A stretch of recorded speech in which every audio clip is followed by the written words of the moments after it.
Para anggota DPRD Kabupaten Lampung Tengah yang berasal dari daerah pemilihan 5 kembali melaksanakan kegiatan jaring aspirasi masyarakat dalam rangka kegiatan reses tahap kedua masa sidang kedua tahun 2024. Reses kedua ini dilaksanakan di Balai Kampung Fajar Mataram, Kecamatan Sekutih Mataram pada Kamis 18 April 2024.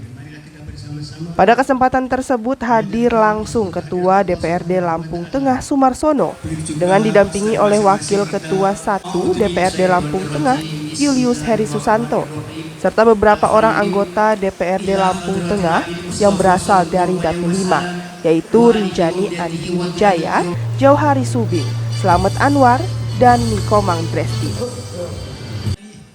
Dalam sambutannya, Ketua DPRD Lampung Tengah Sumarsono mengatakan bahwa reses merupakan kewajiban dari para anggota DPRD untuk kembali bertemu dengan masyarakat dan mendengar langsung usulan ataupun aspirasi masyarakat yang nantinya akan dibahas dalam penyusunan anggaran APBD Kabupaten Lampung Tengah.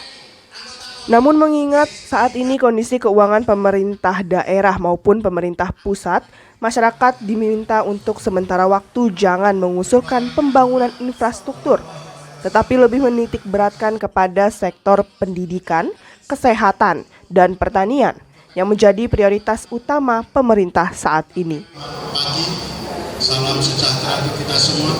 Om Swastiastu, Namo Buddhaya, salam kebajikan. Bapak dan Ibu yang sangat saya hormati, banggakan dan cintai, terima kasih yang pertama kami ucapkan pada hari ini sudah hadir menghadiri undangan kami dalam rangka reses tahap kedua DPRD Kabupaten Lampung Tengah dalam rangka menjaring aspirasi untuk program 5 tahun ke depan, 1 tahun ke depan, dan yang terdekat adalah tahun anggaran 2024 di perubahan. Yang kedua, minta maaf karena mungkin ada teman-teman yang belum hadir karena masih di jalan, karena kemarin juga sama ada yang masih suasana Idul Fitri. Saya selaku Ketua DPRD mewakili seluruh teman-teman anggota DPRD Kabupaten Lampung Tengah mengucapkan minal aidin wal faizin, mohon maaf lahir dan batin atas segala salah dan khilaf baik yang disengaja maupun tidak.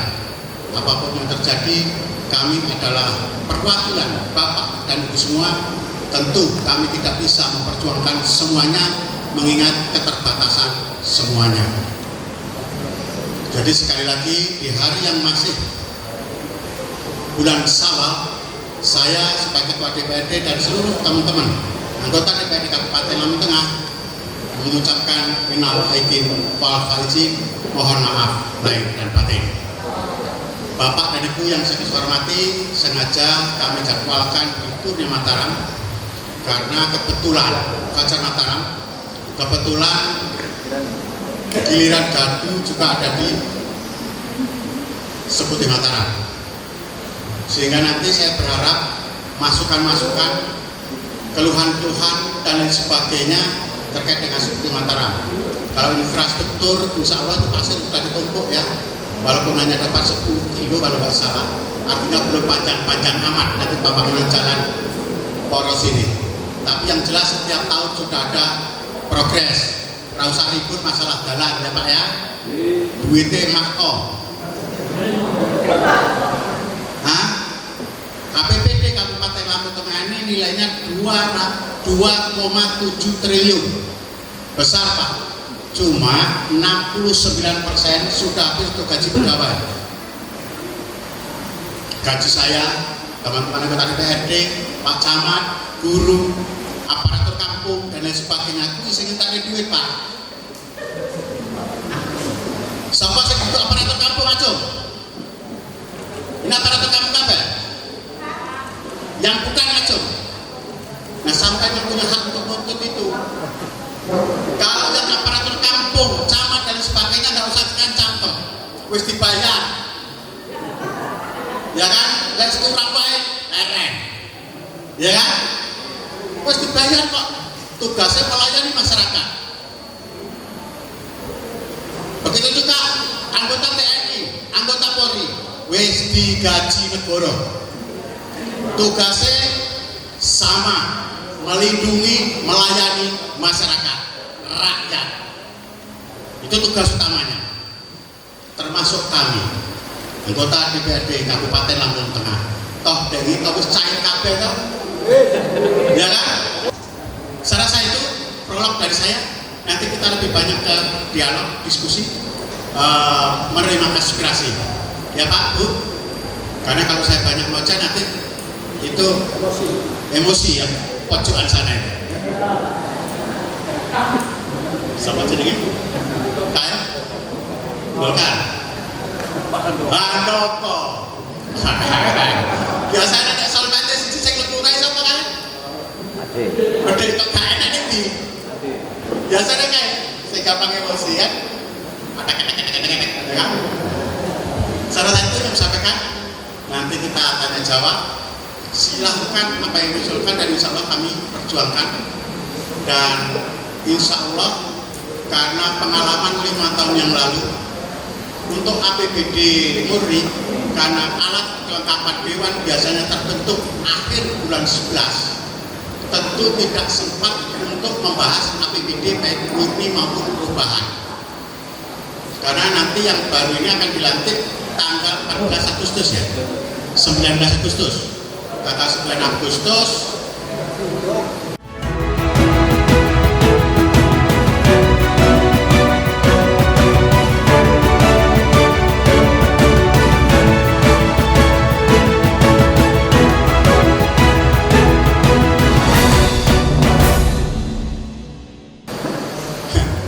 Selanjutnya dalam sesi tanya jawab ataupun jaring aspirasi yang dipandu oleh Camat Seputih Mataram, Ridwan Pasha, ada beberapa warga yang menyampaikan keluhannya atau usulan kepada para wakil rakyat yang hadir. Dari Fajar Mataram, Kecamatan Seputih Mataram, inilah laporan selengkapnya jurnalis LDS TV, Hana Hairunisa. Selamat pagi menjelang siang. Om Swastiastu. Salam namo budaya, salam kebajikan. Tabi pun tabi ngalipuro. Alhamdulillahirobbilalamin wa bihi nasta'in ala umuri wadin. Shalatu wassalamu ala asrofil anbiya'i wal mursalin sayyidina wa lana Muhammadi wa ala alihi wa sahbihi ajma'in. Muhammad. Mohon izin saya duduk karena pemain utamanya bukan saya, para dewan. Jadi biasanya kalau pemain utama itu harus berdiri. Bapak Ibu yang saya hormati, awal sambutan saya sama dengan Pak Ketua Dewan tadi, saya mengucapkan minal aijin wal faizin. Mohon maaf lahir dan batin. Maafkan apa yang menjadi dosa-dosa kesalahan saya, baik yang sengaja ataupun yang tidak saya sengaja. Begitu juga sebaliknya saya akan memaafkan semuanya, karena selama tahun kemarin ya banyak sekali mungkin hal-hal hilaf yang tidak bisa kita kontrol yang kita lakukan selama kita bermasyarakat. Dan insya Allah kita bisa bertemu di tahun depan yang akan datang. Dan yang pasti di suasana Syawal ini seharusnya kita selalu menumbuh kembangkan rasa kebersamaan kita. Jangan kita memantik suatu hal yang bisa menjadi perpecahan yang terjadi. Itu penting sekali. Karena sekarang ini zaman sekarang ini biasanya gampang sekali digesek dan lain sebagainya. Itu hal-hal begitu kita hindarkan. Kita bersyukur hari ini kita bisa berkumpul, karena jujur saja seperti Mataram ini sawahnya dibagi 3 Bapak Ibu. Saya kaget tadi Pak Kepala Kampung hampir 90% datang. Artinya Bapak Kepala Kampung sesuai dengan arahan orang-orang Palembang. Sawah Lebaran itu dibagi 3. Yang pertama itu adalah Lebaran kebersamaan. Masih bisa bersama-sama kita hadir sini. Itu yang penting. 10 hari berikutnya Lebaran kita di Seputih Mataram ini penuh kehangatan.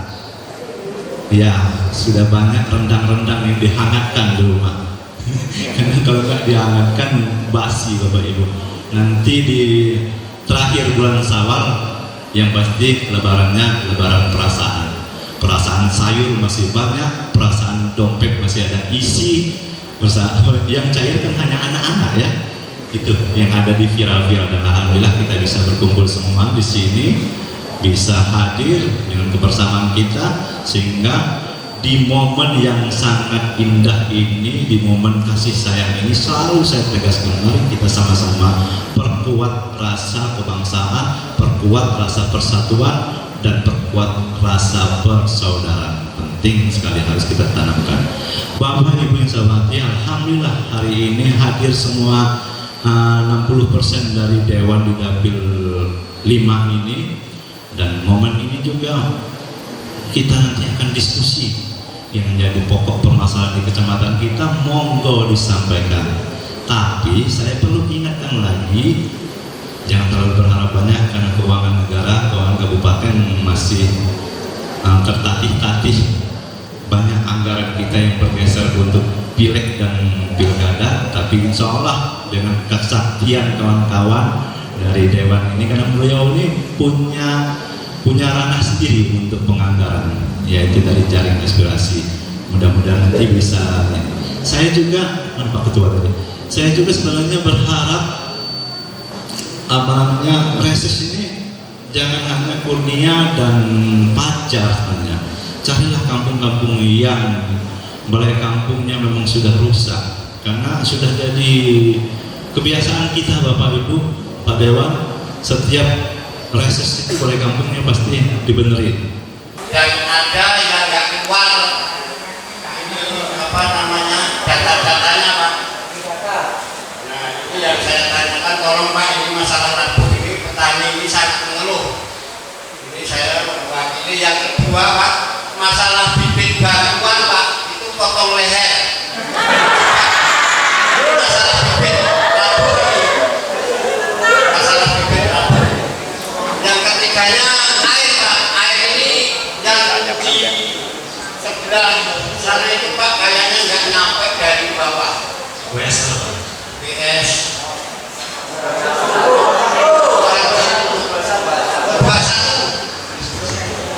Terima kasih, itu saja Pak yang saya. 21. Terima kasih.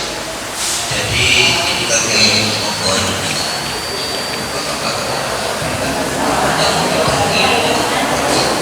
karena kejadian ini sudah berulang kali. Di 2017 waktu itu lebih jauh, karena penerima bibit ini lewat laporan atau ketika waktu itu sempat lapor, sehingga kami sempat cek cross benar tidak bibit yang diterjunkan, sehingga 7 hektar yang direncanakan jatuh ke laut ini kami kembalikan dan diganti dan benar. Hanya untuk tahun ini, mudah-mudahan ini anggota P3A atau Kabupaten Pacar ini mudah-mudahan diundang. Tolong produknya jangan diterus-teruskan ya, karena ini mencelakakan teman-teman kita. Kadang-kadang dia menerima sesuatu itu seperti barang jatuh dari langit, diam-diam tidak lapor. Saya hanya selalu cek cross, benar tidak? Semestinya paham saya, bantuan itu dipastikan itu pasti bibit yang lebih baik. Ini kan dalam rangka membantu Bapak Ibu sekalian. Ini tolong kalian hadir untuk P3A-nya dengan Kapolta, tolong selalu komunikasikan sebelum dibagi. Mungkin ini aja Pak, kami hanya mempertegas penjelasan tentang P3A. Terima kasih. Yang mau saya sampaikan begini, tadi sudah disampaikan masalah itu, tapi memang sangat rumit Pak. Saya menambahkan saja, karena buku ini sudah untuk KTP kita dikumpulkan di kita, sudah tinggal hanya saya sendiri pengalaman tunggu 3 jam ini hanya dapat pupuk itu 5 kilo dipoto lagi, enggak diambil, berikutnya kita tak dapat. Seperti itu. Jadi sangat mengeluh semua. Itu yang pertama. Yang kedua, mohon saya menyampaikan selaku tokoh agama, dan bukan hanya di sini karena saya juga selaku anggota RKB Pemilih Lampung Tengah dan juga Lampung, yang paling banyak dikeluhkan oleh masyarakat Lampung, terutama utama yang ada di seperti Mataram ini soal jual beli hasil masyarakat, hasil bumi. Harapan kami karena Bapak ini kan anggota dewan, soal masalah dia terpilih tadi ke depan kan punya jejak untuk menyampaikannya dari kabupaten, kota, ke provinsi sampai ke pusat. Karena saya lihat jujur saja pemerintah kita ini tidak mempunyai kekuatan legal standingnya untuk menekan para tengkulak. Kenapa? Saya lihat begini, ini saya cerita dikit Pak. 3 bulan yang lalu sebelum panen jagung, harga jagung itu 6.000 di seperti Mataram ini. Tapi tidak panen, belum ada panen. Di situ ada panen 1-2 orang, harga itu turun dari 6.000 ke 5.000, langsung jatuh 3.000. Sekarang hanya 2.700. Jadi sangat dari kalau dihitung-hitung Pak, seberapa hektar aja sudah bibit jagung mahal, pupuk dapat susah, nyemprotnya lagi, nggak ada untuk petani Pak.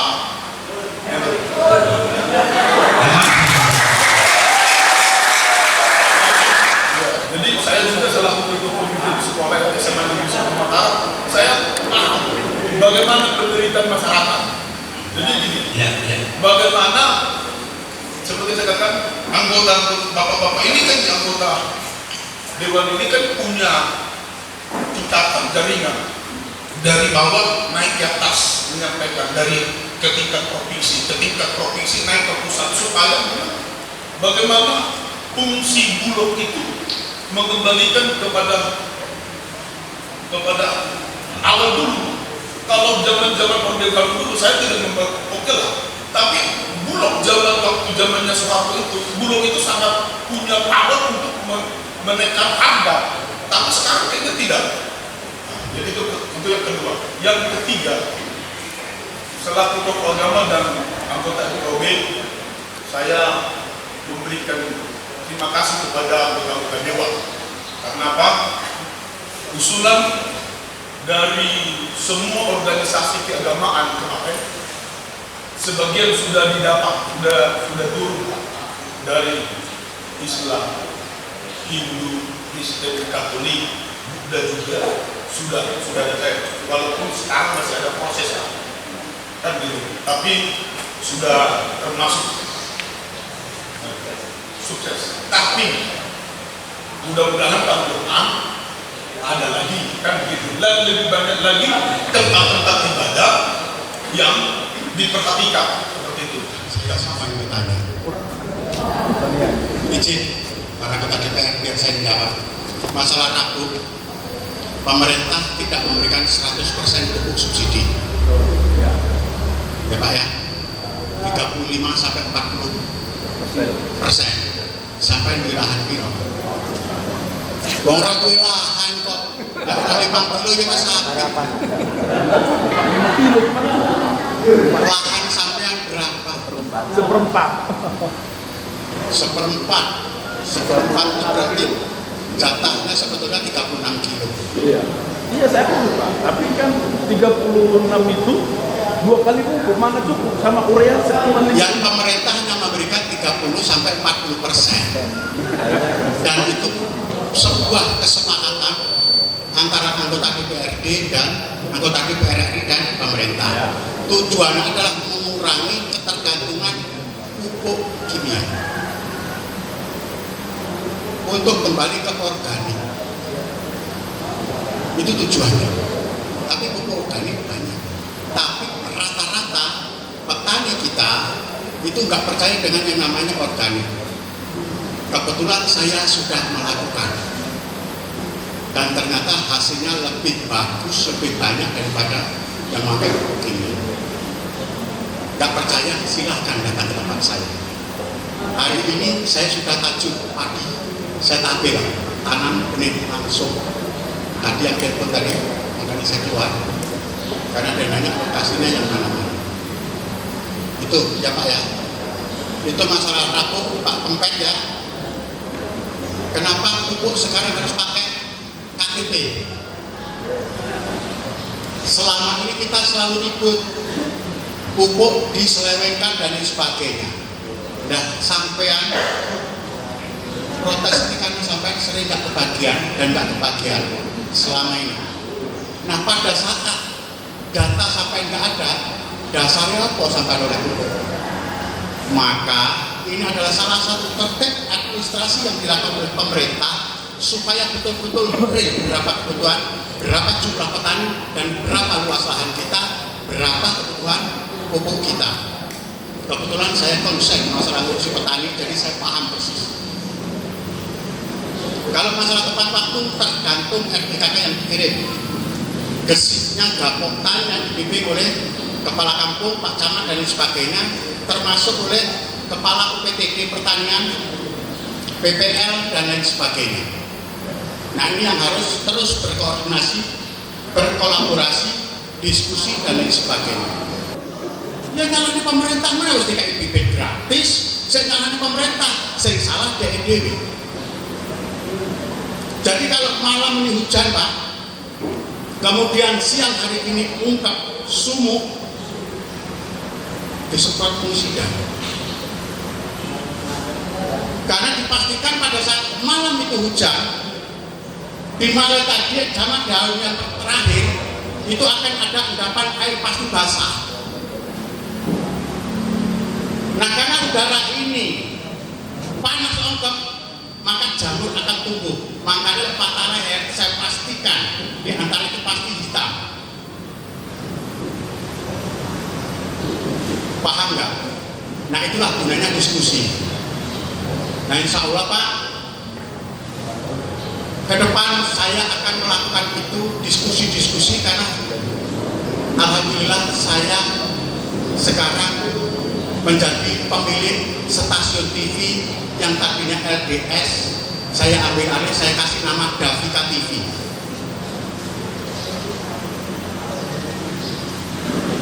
Jadi nanti setiap periodik saya akan dapat diskusi-diskusi dan kita ikut. Nah, tadinya TV, LDS TV itu sudah saya ambil alih dan menjadi Davika TV. Nah, terus dewe kan stasiun TV tadinya viral. Nah, cuman aku lagi lembagi berkali. Nah, insya Allah saya akan adakan diskusi terkait dengan kerukunan umat beragama FKUB. Bapak Jahitan kalau pupuk tadi kan sama. Harga pemerintah daerah sudah sebetulnya kami sudah mendorong untuk diadakan resi gudang. Jadi kalau barangnya murah dititipkan dulu, bisa bor. Resinya ini bisa pinjamkan nanti di Bank Rajasa atau Bank Lampu. Setelah harga naik, nanti sampai baru jual. Namanya resi gudang. Nah, tapi belum dianggarkan, tapi program sudah ada. Gudangnya saya masih minta kalau ada di tempat yang strategis. Contohnya kalau seperti Mataram paling jauh di Terbanggi. Biar yang dari seperti Mataram bisa titip di gudang sana, dan resinya ini jaminan dari pemerintah daerah bisa dipinjamkan karena petani kan pasti punya hutang untuk beli pupuk, untuk biaya perawatan, mau bayar anak sekolah, ya kan? Begitu panen mau hajatan, nah bisa dipinjamkan. Ini jaminannya resi gudang ini, tapi diverifikasi oleh kepala dinas. Kalau dulu namanya ada KUD dan Puskut. Kenapa kemudian KUD dan Puskut itu berhenti? Karena duitnya dikorupsi Pak Pendeta. KUD itu tidak duit piro wae entek. Gak usah sulit-sulit sekarang. Badan usaha milik kampung ada yang berkembang. Sapinya Panggah Pitu, ya kan, aku mau tuku sapi BUMN setahun, sesok malah cilik sapi orang tambah gede.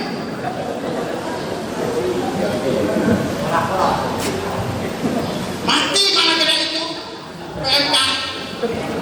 Dari telur, dari laporan mati, ya kan? pemerintah pusat udah nggak ada salah untuk menggelontorkan program ini. Terkait patung nanti coba kita sampaikan, Pak Pendeta ya. Patung tugu kerukunan umat beragama. Apakah urgent, penting? Apakah dengan adanya tugu ini nanti akan menjadi semakin rukun atau enggak juga enggak? Intinya bagaimana kita saling menghormati dalam rangka Bhinneka Tunggal Ika. Karena sejatinya semua agama membimbing kita ke arah kebaikan. Walaupun saya tahu kita semua ngerti baik, tapi begitu diiming-iming apa-apa, elek juga terancam. Ya kan? Terserahlah, iya. Ya Pak? Kalau masalah bantuan, nanti saya lihat aja nanti di TV, ada edukasi kalau masalah pertanian yang jauh, yang perang dan sebagainya, nanti kita ajarkan semuanya di sana. Salah satu, sekali lagi, terima kasih Pak Camat dan Forkopincam, terima kasih Desi dan seluruh kepala kampung, aparatur kampung, teman-teman anggota DPRD, Bapak Ibu, tokoh masyarakat atau agama atas kehadirannya sehingga kami bisa melaksanakan tugas ini. Lebih kurang saya maaf kepada Allah Sampun, saya wabillahi taufiq wal hidayah. Wassalamualaikum warahmatullahi wabarakatuh. Karena kebetulan itu memang bukan wilayah Kabupaten Lampung Tengah, itu wilayah provinsi. Insya Allah kita salurkan ke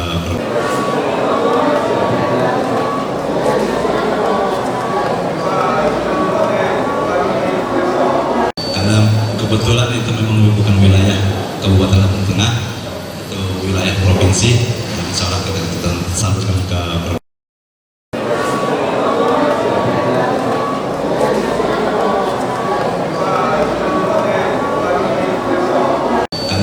kebetulan itu memang bukan wilayah Kabupaten Lampung Tengah, itu wilayah provinsi. Insya Allah kita salurkan ke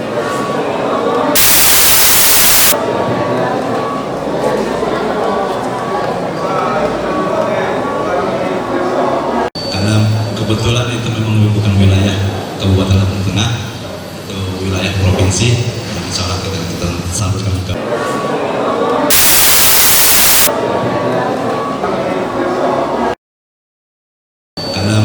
kebetulan itu memang bukan wilayah Kabupaten Lampung Tengah, itu wilayah provinsi. Insya Allah kita salurkan ke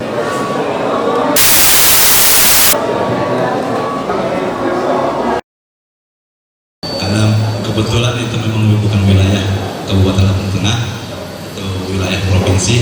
Insya Allah kita salurkan ke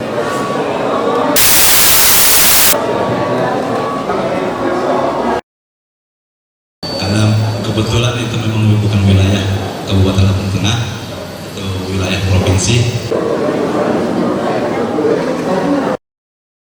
2, 3, tahan 1.